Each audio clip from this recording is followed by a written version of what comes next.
Good afternoon and welcome to United TV. My name is Kemal Erkan. Today's episode, I'm excited to have you join us for an important discussion for bariatric surgery and the impacts of smoking and alcohol use.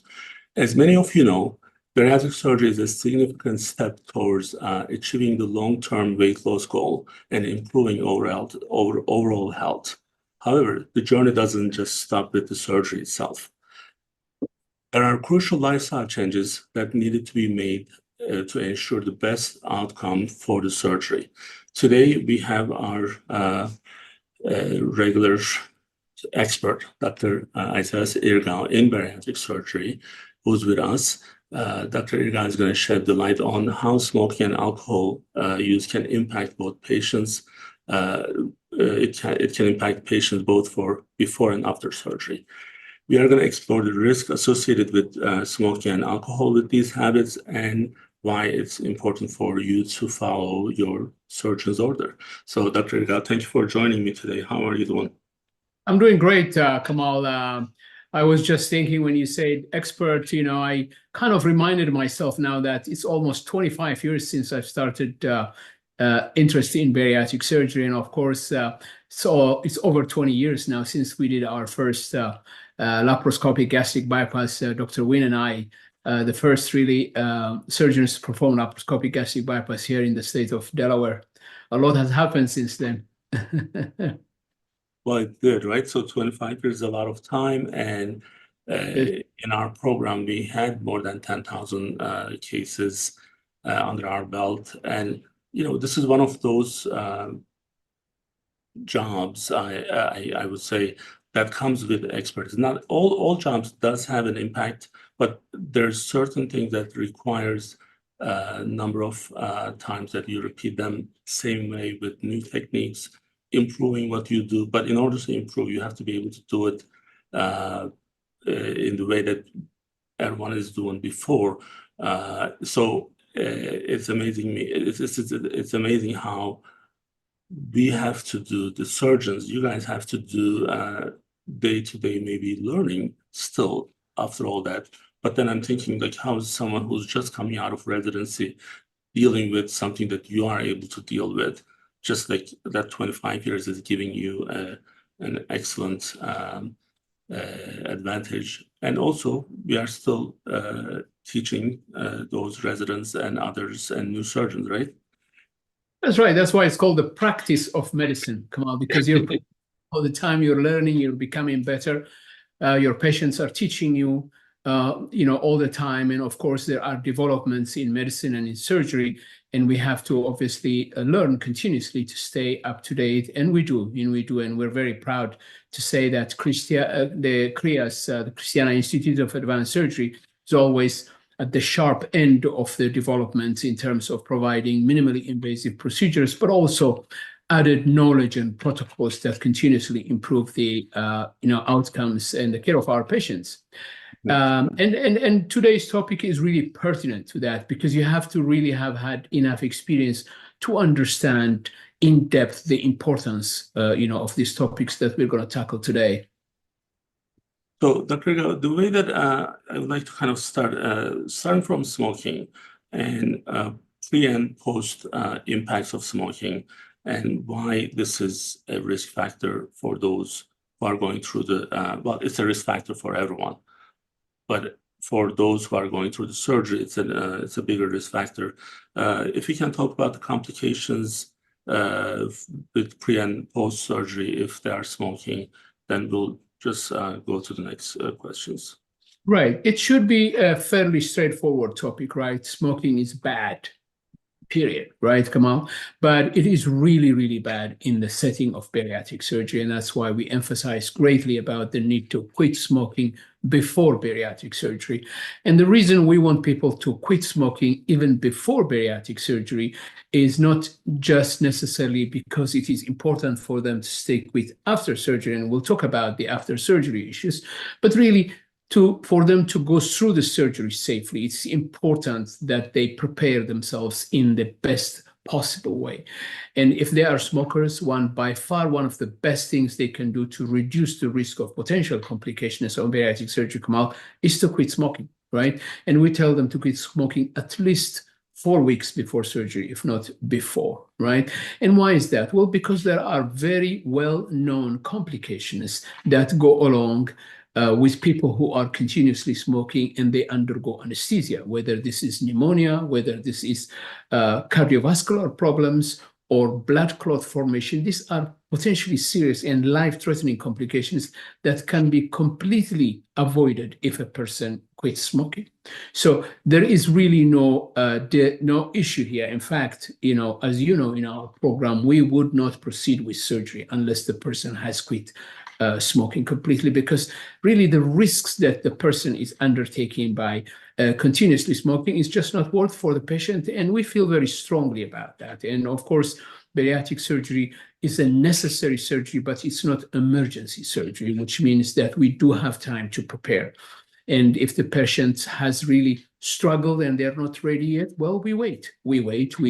And it's not that we just send them out and say, oh, you have to stop smoking. We understand that stopping smoking is one of the most difficult things anybody can do. And we tell patients that, openly. And of course, most patients know that as well, because for the vast majority of patients, the understanding that smoking is bad for them is inherently known by now.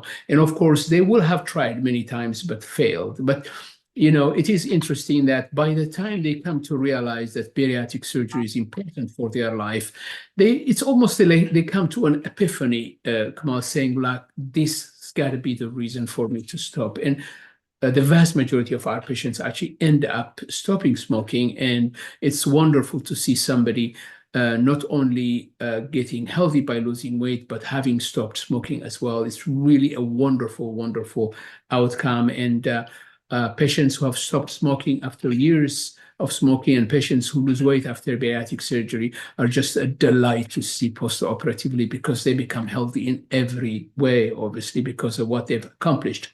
So stopping smoking before surgery is very important, and it's also mandatory in our practice. And as I said, we don't just say to patients, go stop smoking. We do provide help as well. This help comes in terms of counseling.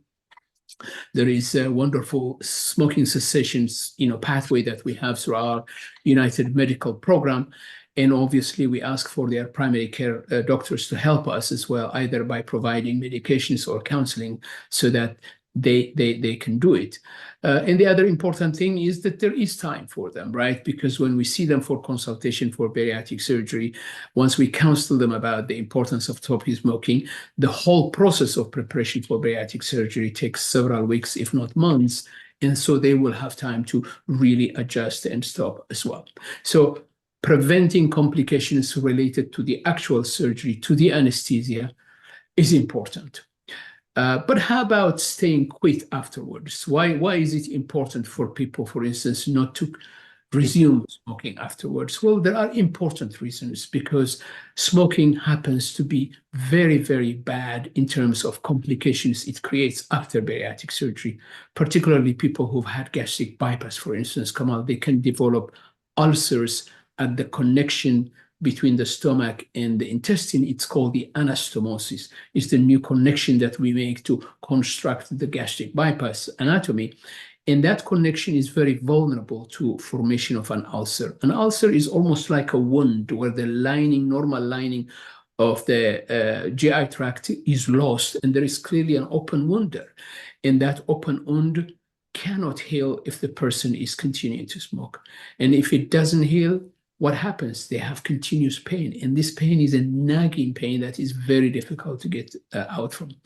Most importantly, the ulcer can burst, Kemal. If the ulcer bursts, they could have a life-threatening infection called peritonitis. Or even worse, a blood vessel within the ulcer can burst, leading to massive internal bleeding, right? And that can be life-threatening as well. So these are real and present dangers that are caused by ongoing smoking after bariatric surgery. So it is very important for people to stop smoking. Of course, there are the other problems, as you know, the heart disease, lung disease, cancer, that are going to come with smoking. So it makes no sense for a person to cut their risk of dying early by doing bariatric surgery and then cancel that totally by resuming smoking, essentially.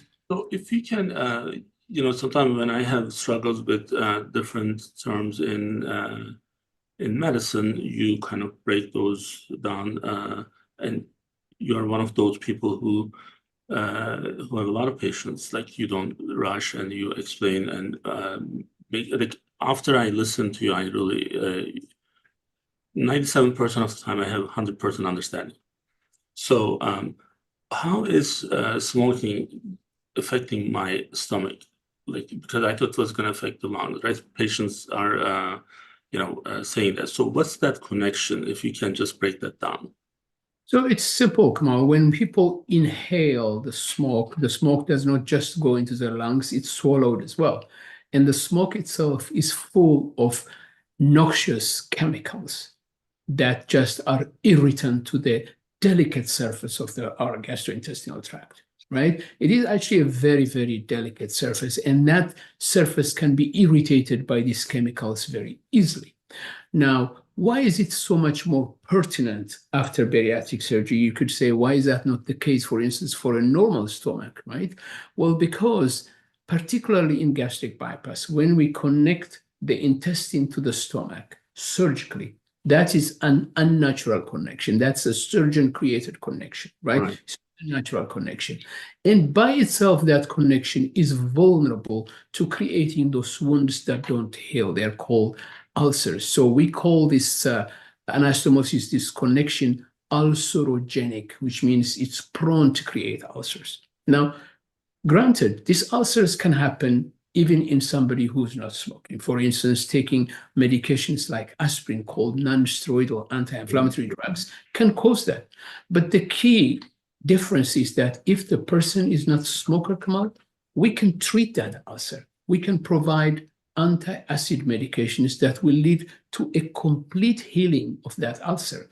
In other words, you do endoscopy, Kamal, you look at the surface, you see that little crater of the ulcer, the wound, the cavity of the ulcer, right? You give the person medications like anti-acid medications, let's say for 2 months. You go back and do endoscopy, and that surface will be beautifully healed. It will not be there anymore. But if the person is a smoker, you go back and look by endoscopy. Now the ulcer has become chronic. It's like a very old scarred wound that won't heal. And those ulcers are at great risk for bursting or creating massive bleeding. And that is precisely because the person has continued to smoke. So ongoing inhalation of those noxious chemicals that are part of the smoke that we inhale if we smoke, those are what are causing the irritation that will lead to poor healing of that wound, of course. So that is pretty straightforward, I guess. So I think Absolutely. people should really understand this is not just the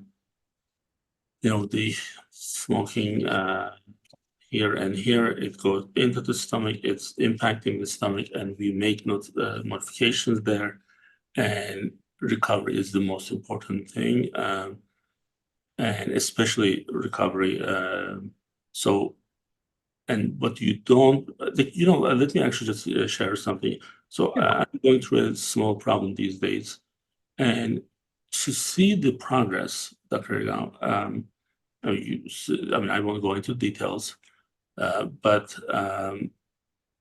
it takes several days, and in some cases several weeks, even without the operation. So I'm going through that right now, and it's on the right direction, it's healing, but it's not gone. So Yeah. what we know is, and I'm not talking about the surgery specifically, but just the problem that we have in our body. So the process is a slow process, and we don't want to not only slow down that process, we don't want to complicate that process. Right. This is that simple. So if I knew that, let's say if I was a smoker, and if I knew that my problem today, which is not a major problem, could be disappeared in 3 days, versus if I'm smoking, it's going to be several weeks, I would stop smoking right away. So this is, that's why I'm saying that it's pretty straightforward from that point. So Oh, and then, as you mentioned earlier, we have our care managers, care coordinators who are nurses who handle the smoking cessation, and we are here to give that extra support for them. But the thing is, you won't go through the surgery unless you quit smoking. So this is why patient needs to really understand it's an important factor, because I mean, just think about how much work we do to make the recovery better, less painful, less nausea, and less all those things. And boom, you are sabotaging the process with a couple of stupid cigarettes. So that's just like, you don't want to do that to yourself. So should we go to the alcohol and So another important topic. Yeah. so I'm drinking water. It looks a little bit dirty, but there's nothing in it. It's just, it's from here to here. So then it looks better. Mom actually says, don't drink it from this when you are live. Okay, so here we have. But Yeah. drinking is another problem. Of course, not drinking water, but drinking alcohol. This is another risk factors and complication reasons. So what's the background on drinking and bariatric surgery? So again, it has to do with the fact that bariatric surgery changes the anatomy of the digestive tract, and that the consequence of that is that the processing of alcohol is different by our body, and that has real consequences, obviously. So one of simple examples, for instance, and throughout the last 20 years, we've learned a lot about the effect of alcohol and its impact after bariatric surgery. So there is something called peak blood alcohol level. In other words, if a person drinks alcohol and you measure the alcohol level in their blood, there is a peak that is going to be reached at a certain point after they drink alcohol, right? So for a normal person, normal meaning a person who has not had any bariatric surgery, they have a normal anatomy of their digestive tract, let's say the peak blood alcohol level may be about 25 minutes, okay? For a person who's had a sleeve gastrectomy, that peak blood alcohol level time is reduced to 9 minutes. Okay? 25 minutes. For a person who's got a normal anatomy, it's 25 minutes. For a person who's had a sleeve gastrectomy, that is reduced to 9 minutes. For a person who has gastric bypass, it can be as little as 5 minutes, which means that the effect of alcohol is going to hit that person much more quickly after bariatric surgery. And the reason is straightforward, again, because the changes that we entail, either with the sleeve and more importantly with the gastric bypass, will lead to the passage of the contents of the stomach into the intestine, where things are absorbed very quickly, much more rapidly than in a person whose anatomy has not been altered. That is the key, essentially, right? So a glass of wine is maybe much more intoxicating, much more quickly to a person who has had bariatric surgery, right? So if a person before bariatric surgery, they drink a glass of wine and they say, you know what, I am fine. I don't feel bad at all. In fact, I may even be able to drive. If I am stopped, they're not going to be able to detect anything because my alcohol level is going to be low. Well, guess what? After bariatric surgery, that changes. It changes drastically. So a person who consumes 1 glass of wine now may reach a blood alcohol level, which is the level of intoxication, much more quickly. So they may not be eligible to drive based on that 1 glass, just because the alcohol becomes intoxicating much more quickly. And there is another effect. Not only it reaches their system much more quickly and the peak of alcohol is reached much more quickly, but the alcohol takes more time to leave their system compared to somebody who has not had bariatric surgery. Right? So those are real effects, right? And then the other very, very important concern that we have, Kemal, is that for a number of reasons, bariatric patients seem to be more at risk for becoming alcohol dependent if they indulge in alcohol. And there are a number of theories for that. And one of them is that if a person has struggled, for instance, with weight most of their life, and part of the adaptation has been, for instance, to deal with stress by eating, right? Now that they've had bariatric surgery, they are not able to deal with the stress by eating because we made their stomach so small that they cannot, right? So getting to a different maladaptation to try to deal with their stress is almost much more likely, and alcohol is one of them. So not only now the effects of the alcohol immediately are much more prominent, but long-term, the alcohol issue could become a real problem for them. And that obviously is disastrous because the potential for liver failure, for instance, are much, much higher. Much lower levels of alcohol in an ongoing basis can lead to liver failure in a person who's had bariatric surgery compared to a person who has not. So what is the bottom line here? Come on, the bottom line is that we're not saying, you can never drink alcohol. We're saying there are warning signs here when you drink alcohol that should be much more prominent when you've had bariatric surgery, compared to a person who has not had bariatric surgery, right? These are important points. Now, some bariatric surgeons say these risks are too many and too high. Let's have a policy where we say everybody who's had bariatric surgery should abstain from alcohol completely. And that's a viewpoint. We may not be able to realistically bring that about, Kemal, because the vast majority of post-bariatric patients are actually responsible drinkers. They get the message provided we are teaching it. And so we should not be penalizing them because of this, but we have to really be able to recognize the patients on whom this could be a problem. So, for instance, if a patient tells me that they've struggled with alcohol at some point in their life, right, Kemal, that's a red flag. I say, okay, you're off alcohol now, good for you, right? You've been dry for so many years, you've abstained, you've done extremely well, right? Now that your life is going to be transformed with weight loss surgery, where your lifestyle is going to change, right? Is the temptation going to come again? And if the temptation comes back, are you going to fall again for that? Well, the possibility is there. So for patients who've had any type of alcohol problem in the past, I absolutely tell them, don't even touch a drop afterwards. That's the best and safest policy. Well, the other thing is, I guess, when they are going through this major change, major procedure, why do we do it? For weight loss, right? So, well, we have to kind of avoid these easy, low-hanging fruits to prevent the weight regain. And, well, the alcohol has a lot of calories. So even if someone is able to handle it, for them to actually, again, I'm going to use the term sabotaging. So sabotaging the process is the alcohol consumption.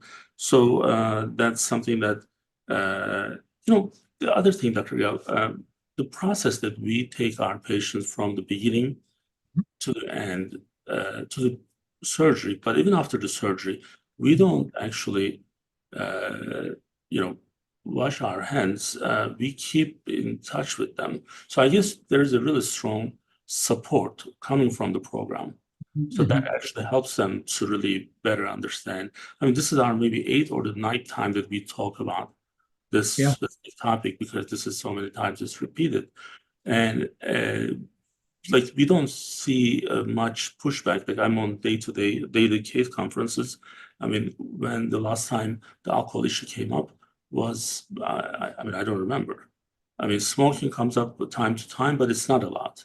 Right. So, because this is clearly understood, and I think the support is there. And again, we want this to be long-term, right? We want the results to be quick, permanent, and so we can, just claim the new life that we want for our patients. So these two things are just going to sabotage the process for recovery, for the longevity, and the easiest is, getting rid of those habits way before the surgery, so then things are less complicated for us. Now, one of the other things that you emphasize, although all of them are bad, but based on the surgery types, things can get from worse to critical. So then, like especially those patients with bypass, they need to be like very, very, very, very, very careful. So if everyone else needs to be like three very careful, they need to be the most careful because this is impacting them at the most. So as you mentioned, next time I'll play this video. It's showing the GI tract and how things are moving. Yeah. With bypass, we make this modification. That's why it's called bypass. So there's no stomach anymore. So the things are going into the intestines, and that is that's the second brain there. And when things are given prematurely, a lot of things can happen. So, Absolutely. and I think when people watch that video, they will understand what the process is a little bit better. Not like they don't know, but I think when we see it, it's a little bit easier to kind of connect the dots. Again, so I think it's a pretty straightforward topic, and you, as always, you explain these very well, and hoping that no one would sabotage their process. So anything else you would like to add before we close? Yeah, I mean, among the other physical effects of the alcohol, obviously, there are also damaging effects of the alcohol itself on the surface of the digestive tract, pretty much in a similar way to smoking, and that is, for instance, worsening heartburn. If people have heartburn after the sleep, worsening the potential for formation of ulcers both in the sleep and also in the gastric bypass. Of course, we mentioned liver failure.